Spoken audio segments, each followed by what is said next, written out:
Hi, I'm Dr. Joan Friedman. Welcome back to Twin Tuesday. Today, I want to talk about another sort of very important parenting strategy, which is the importance of plan and routines.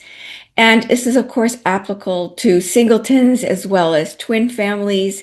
I mean, we all know it's not so simple to keep following a routine. And yet, I think if we understand the importance of it from a child-centered perspective, it'll make more sense.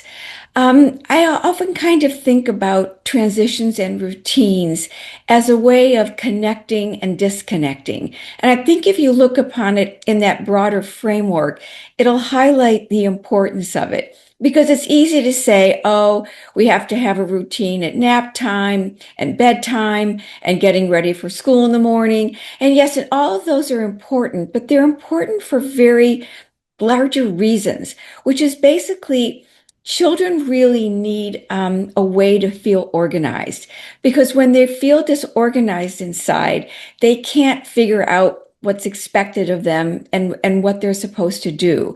And they get overwhelmed and they get frustrated. And of course, this spills over to parents who are also trying to figure out what to do and how to get the kids ready and how important it is to keep everything as integrated as possible.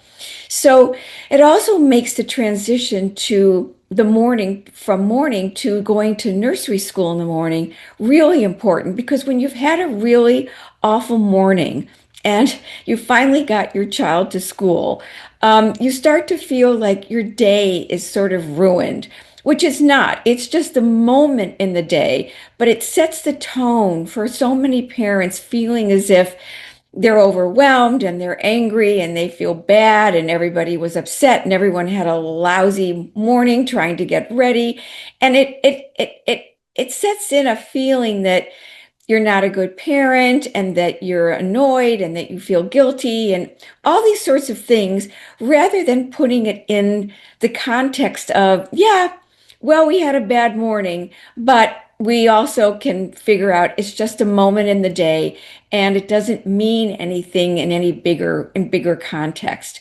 So children really do well in terms of having transitions and routines with visual cues.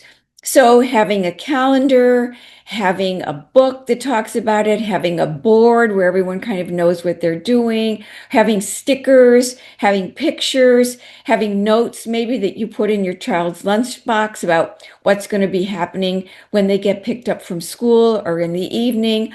All of these are very important tools and strategies to keep your child feeling safe, connected, and organized inside. Because we've talked about how, remember, they don't have a very developed nervous system. So they need our nervous system to help keep them calm and intact and integrated. So I hope this will help you see that routine and transitions are much more important than just for organizations. They have a much wider effect in terms of connecting and disconnecting. And that's what we need to have our children feel emotionally safe. So thank you for listening, and I'll see you next week.